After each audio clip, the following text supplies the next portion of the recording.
북한이 가장 숨기고 싶어하는 사람이 탈북했습니다. 그녀는 그곳에서 무엇을 봤을까요? 최고위층 가족의 수행비서로 1년 반을 일하며 북한 권력 핵심부의 민낯을 목격한 19세. 그녀가 목숨을 걸고 두만강을 건넌 진짜 이유는 무엇이었을까요? 지금부터 그 이야기를 들려드리겠습니다. 구독과 좋아요는 북한의 진실을 알리는 힘이 됩니다. 저는 박은별입니다. 2022년 초부터 1년 반 동안 리설주와 그 주변을 가장 가까이에서 지켜본 사람입니다. 그런 제가 왜 목숨을 걸고 탈북했을까요?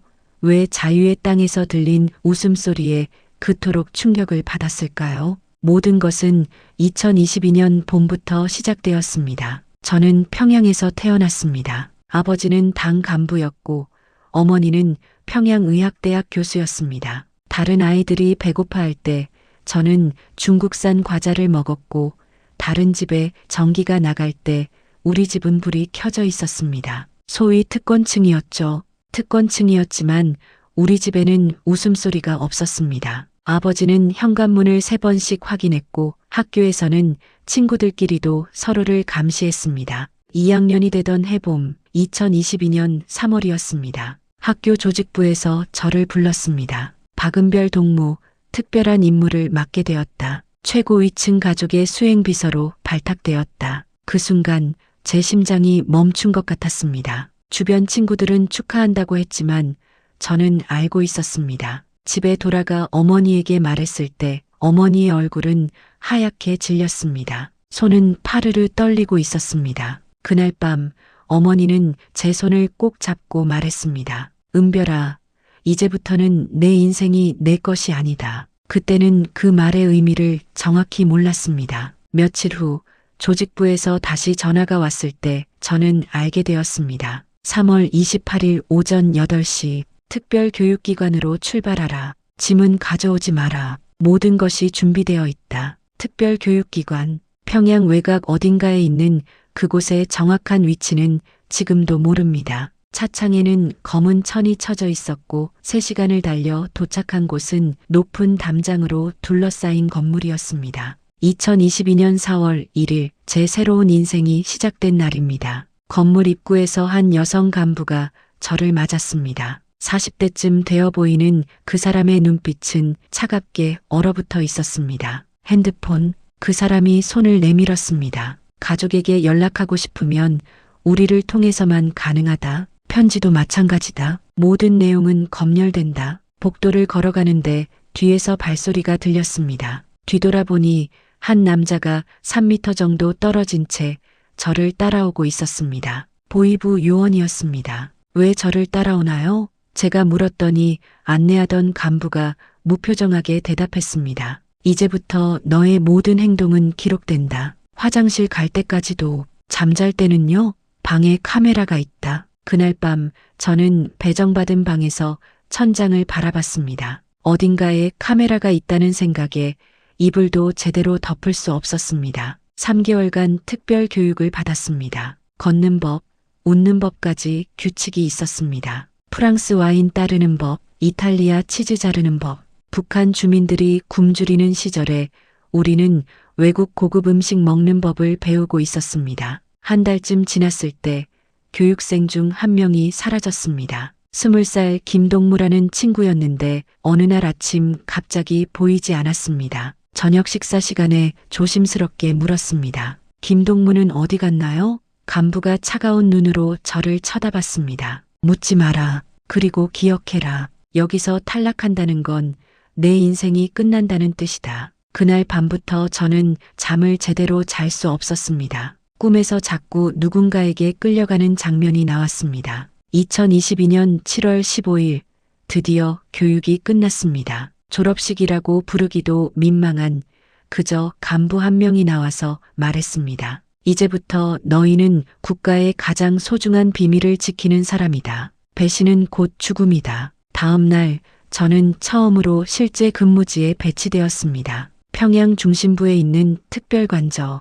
그곳에 들어서는 순간 저는 제가 살던 북한과는 완전히 다른 세계를 봤습니다. 대리석으로 된 바닥, 수입 가구, 벽에 걸린 외국 그림들, 복도를 걸어가는데 한방에서 웃음소리가 들렸습니다. 문틈으로 살짝 보니 테이블 위에 온갖 음식이 가득했습니다. 프랑스산 치즈, 독일산 소시지, 일본산 과일들. 한 달쯤 근무했을 때 저는 우연히 중요한 장면을 목격했습니다. 한 고위 간부가 와서 보고하는 걸 들었습니다. 함경도 지역에서 아사자가 늘고 있다고 합니다. 그 보고를 들은 사람이 대답했습니다. 그래, 다음 주 파티 준비는 잘 되고 있어? 저는 그 순간 온몸에 소름이 돋았습니다. 사람들이 굶어 죽는데 여기서는 파티 이야기를 하고 있었습니다. 집에 가고 싶었습니다. 하지만 집에 가는 것도 허락제였습니다. 한 달에 한 번, 그것도 보이부 직원이 동행했습니다.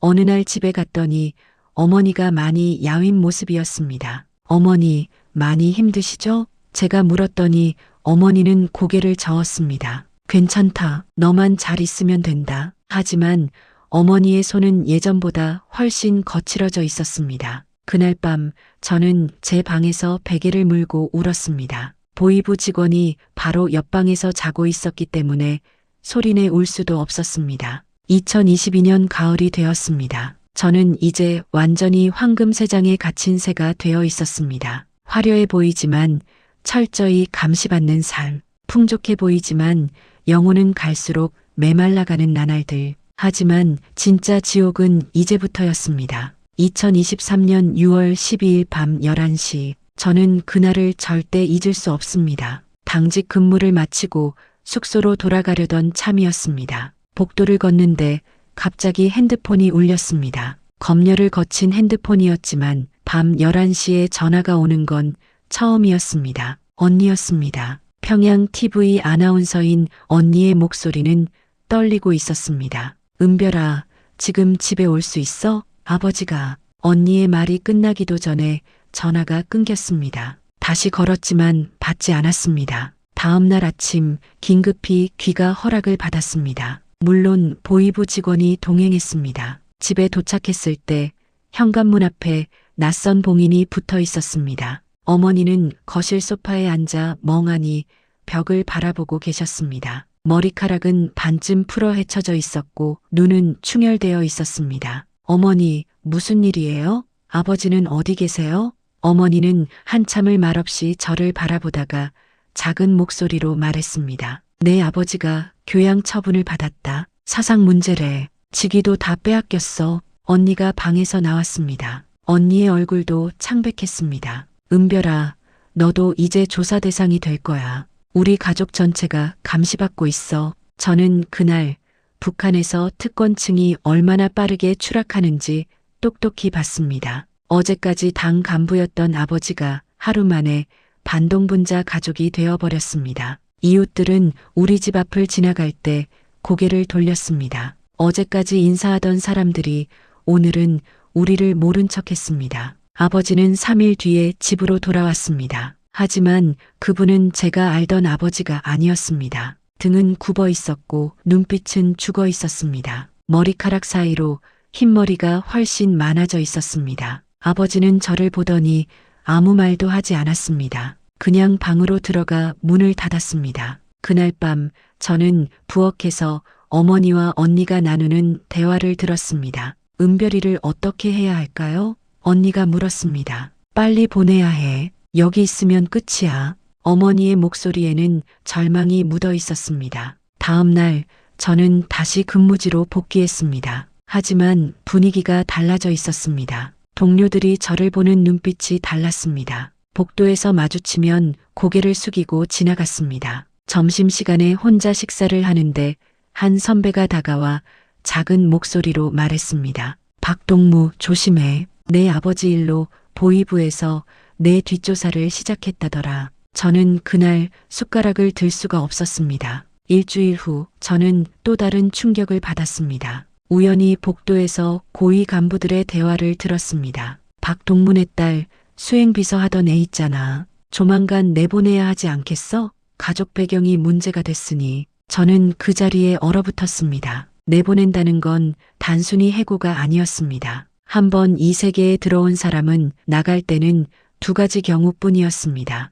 죽거나 아니면 정치범 수용소로 가거나. 2023년 7월 어느 날 언니에게서 몰래 연락이 왔습니다. 은별아, 내일 점심시간에 모란봉 공원 뒷길로 와. 꼭 와야 해. 다음 날 저는 간신히 1시간 외출 허가를 받았습니다. 물론 보이부 직원이 따라왔지만 화장실에 간다고 하고 뒷문으로 빠져나갔습니다. 언니는 나무 뒤에 숨어 저를 기다리고 있었습니다. 언니의 얼굴은 2주 전보다 더 야위어 있었습니다. 은별아, 너 탈북해야 해. 언니의 첫마디였습니다. 저는 깜짝 놀라 주변을 둘러봤습니다. 언니, 지금 무슨 소리를. 들어봐. 어제 아버지가 나한테 말했어. 은별이만이라도 살려야 한다고. 언니가 제 손을 꼭 잡았습니다. 나는 방송국에 있어서 감시가 너무 심해. 하지만 너는 중국 접경 지역 출장 기회가 있을 거야. 그때를 노려. 언니는 작은 종이 쪽지를 제 손에 쥐어주었습니다. 이 사람한테 연락해. 브로커야. 돈은 내가 마련할게. 언니, 그럼 언니는요? 어머니와 아버지는요? 저는 떨리는 목소리로 물었습니다. 언니는 고개를 저었습니다. 우리는 이미 끝났어. 하지만 너라도 살아야 해. 너라도 자유로워져야 해. 언니의 눈에서 눈물이 흘러내렸습니다. 은별아, 북한에서는 웃음도 자유롭게 웃을 수 없어. 너도 알잖아. 밖에 나가면 마음껏 웃어. 우리 못 가지. 그날 밤 저는 숙소에 돌아와 언니가 준 종이 쪽지를 들여다봤습니다. 거기에는 전화번호와 간단한 암호가 적혀 있었습니다. 창밖으로 평양 야경이 보였습니다. 불빛이 반짝이는 건물들. 하지만 저는 알고 있었습니다. 저 불빛 아래에서 얼마나 많은 사람들이 고통받고 있는지, 얼마나 많은 사람들이 자유를 꿈꾸며 죽어가는지. 다음 날부터 저는 탈출 계획을 세우기 시작했습니다. 수행 업무를 하며 들었던 정보들, 국경 경비가 느슨한 시간대, 브로커들이 사용하는 루트, 제 머릿속에 하나씩 정리했습니다. 어머니가 돌아가시기 전에 제게 주셨던 금반지가 있었습니다. 할머니의 유품이라며 소중히 간직하라던 그 반지. 이제 그게 제 탈출 자금이 될 것 같았습니다. 2023년 9월 5일 드디어 기회가 왔습니다. 중국 접경 지역 행사 수행 업무가 배정된 것입니다. 이틀간의 출장. 저는 그것이 제 마지막 기회라는 걸 알았습니다. 출발 전날 밤 저는 부모님께 마지막 편지를 썼습니다. 물론 보낼 수 없는 편지였습니다. 그냥 제 마음을 정리하기 위해서 아버지, 어머니, 언니, 저를 용서해 주세요. 저는 비겁한 딸입니다. 하지만 저는 살고 싶습니다. 자유롭게 웃고 싶습니다. 언젠가 통일이 되면 꼭 다시 만나요. 그 편지는 찢어서 변기에 버렸습니다. 하지만 그 내용은 제 가슴 속에 영원히 새겨졌습니다. 2023년 9월 7일 오전 10시 저는 중국 접경 지역으로 향하는 차에 올랐습니다. 함경북도 무상군 두만강을 사이에 두고 중국과 마주한 그곳에서 이틀간 행사가 있었습니다. 수행 업무였지만 제게는 탈출의 기회였습니다. 가방 속에는 어머니의 금반지가 들어 있었습니다. 손에 쥐면 아직도 따뜻한 것 같은 그 반지. 차창 밖으로 보이는 풍경은 처참했습니다. 평양과는 완전히 다른 세상. 길가에는 수척한 사람들이 앉아 있었고 아이들은 맨발로 돌아다녔습니다. 이게 같은 나라라는 게 믿기지 않았습니다. 함께 탄 보이부 직원이 창밖을 보며 중얼거렸습니다. 여기는 항상 이래. 신경 쓰지 마. 저는 그 말에 소름이 돋았습니다. 사람의 고통에 이렇게 무감각해질 수 있다니. 숙소에 도착한 첫날 밤 저는 화장실에 간다는 핑계로 밖으로 나왔습니다. 언니가 알려준 장소, 시장 뒤편 골목, 어둠 속에서 한 남자가 나타났습니다. 40대쯤 되어 보이는 눈빛이 날카로운 사람, 박은별 동무, 조용한 목소리. 저는 고개를 끄덕였습니다. 금반지를 내밀었습니다. 남자는 반지를 받아들고 잠시 살펴보더니 주머니에 넣었습니다. 내일 밤 11시 강 상류 쪽 철조망 끊어진 곳에서 만나. 늦으면 기회 없어. 그 순간 뒤에서 발소리가 들렸습니다. 남자는 순식간에 어둠 속으로 사라졌습니다. 보이부 직원이었습니다. 뭐하고 있어? 화장실 찾다가 길을 잃었어요. 저는 태어난 척했지만 심장은 터질 것 같았습니다. 다음 날 9월 8일 행사를 마치고 돌아왔습니다. 마지막 밤이었습니다. 저는 침대에 누워 천장을 바라봤습니다. 시계는 밤 10시를 가리키고 있었습니다. 1시간 후면 결정해야 했습니다. 가느냐 남느냐. 머릿속에 부모님 얼굴이 떠올랐습니다. 언니의 눈물, 그리고 지난 1년 반 동안 본 모든 것들, 굶주리는 아이들, 끌려가는 사람들, 황금 새장 속의 제 모습. 10시 50분, 저는 침대에서 일어났습니다. 가방도 없이 그냥 입고 있던 옷 그대로. 주머니에는 언니가 준 작은 사진 한 장, 우리 가족이 함께 찍은 마지막 사진. 복도는 조용했습니다. 보이부 직원은 옆방에서 자고 있었습니다. 저는 숨을 죽이고 뒷문으로 향했습니다. 문고리를 돌리는 제 손이 떨렸습니다. 문이 열렸습니다. 차가운 9월의 밤 공기가 얼굴을 스쳤습니다. 뒤돌아보니 숙소에 불빛이 보였습니다. 저 안에는 제가 살았던 19년의 인생이 있었습니다. 하지만 저는 돌아갈 수 없었습니다. 이미 선택했습니다. 어둠 속으로 걸어 들어갔습니다. 강 쪽으로. 멀리서 두만강 물소리가 들렸습니다. 그 강을 건너면 중국, 건너지 못하면 죽음. 저는 떨리는 다리로 계속 걸었습니다. 밤 11시 5분, 두만강 상류의 철조망 앞. 저는 어둠 속에서 숨을 죽이고 있었습니다. 멀리서 순찰대의 손전등 불빛이 보였습니다. 심장이 터질 것 같았습니다. 누군가 제 어깨를 툭 쳤습니다.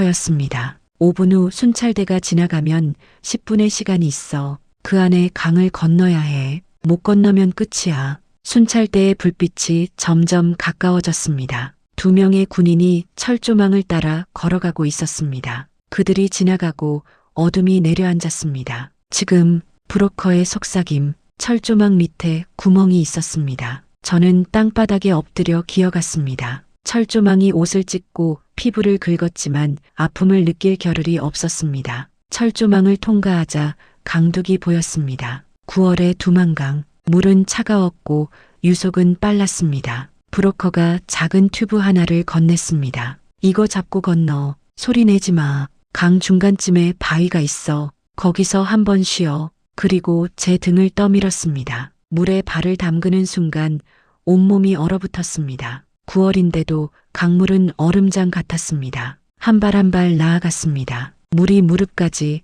허리까지 차올랐습니다. 튜브를 꽉 붙잡았습니다. 발밑에 돌들이 미끄러웠습니다. 한 번 발을 헛디뎠습니다. 물속으로 빠져들었습니다. 물이 코로 들어왔습니다. 죽는구나. 그 순간 생각했습니다. 하지만 본능적으로 발버둥쳤습니다. 튜브가 저를 끌어올렸습니다. 숨을 헐떡이며 다시 앞으로 나아갔습니다. 강 중간쯤에 큰 바위가 있었습니다. 브로커가 말한 그 바위, 바위에 매달려 잠시 숨을 돌렸습니다. 뒤를 돌아보니 북한 땅의 불빛이 보였습니다. 저곳에 제 부모님이 계십니다. 언니가 있습니다. 눈물이 났지만 울 수 없었습니다. 소리내면 끝이니까 다시 앞으로 나아갔습니다. 팔다리에 힘이 빠져갔습니다. 추위 때문에 감각이 사라지기 시작했습니다. 하지만 멈출 수 없었습니다. 멈추면 죽으니까, 저 너머에 자유가 있으니까, 조금만 더, 조금만 더. 발밑에 돌이 느껴졌습니다. 물이 얕아지기 시작했습니다. 무릎까지, 종아리까지.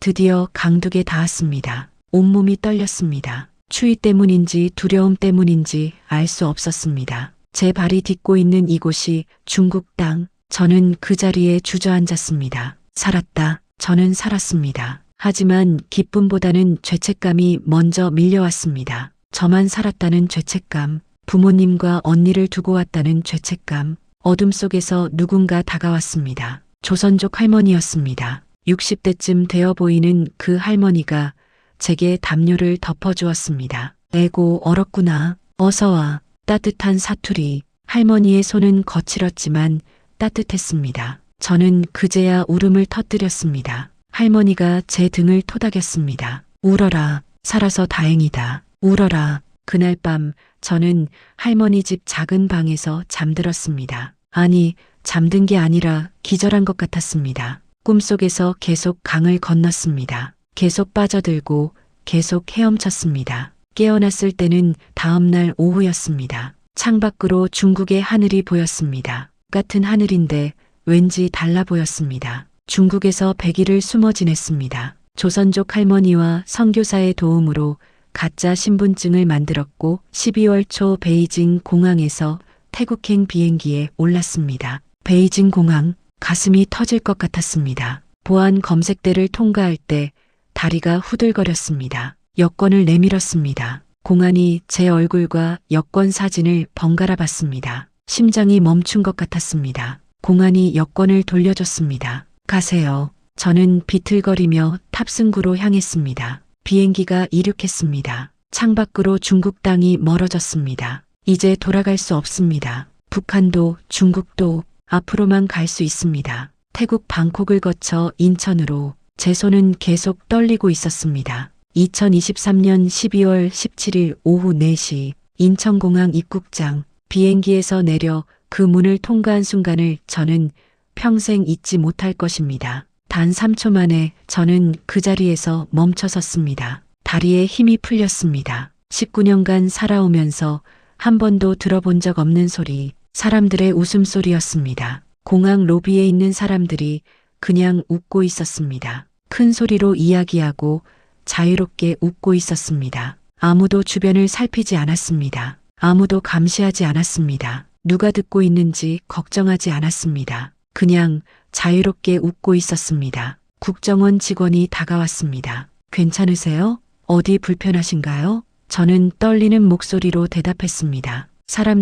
사람들이 그냥 웃고 있어요. 하나원에서의 3개월. 그곳에서 저는 북한에서 절대 배울 수 없었던 것들을 배웠습니다. 자유란 무엇인지, 인권이란 무엇인지, 편의점에 처음 갔을 때의 충격, 24시간 열려 있고 음식이 가득하고 아무도 감시하지 않는 곳, 마트에서 물건이 넘쳐나는 걸 보고 울었습니다. 이게 같은 한반도라는 게 믿기지 않았습니다. 핸드폰으로 인터넷을 했습니다. 북한 소식을 찾아봤습니다. 부모님, 언니 소식은 알 수 없었습니다. 밤마다 그리움에 잠들지 못했습니다. 제가 탈북한 뒤 우리 가족이 어떻게 되었을까? 언니는 무사할까? 아버지는 더 큰 처벌을 받지는 않았을까? 지금 저는 대학 진학을 준비하고 있습니다. 한국 사회에 적응하는 게 쉽지는 않습니다. 말투가 다르고 문화가 다릅니다. 하지만 여기서는 제가 무슨 생각을 하든 자유입니다. 무엇을 말하든 자유입니다.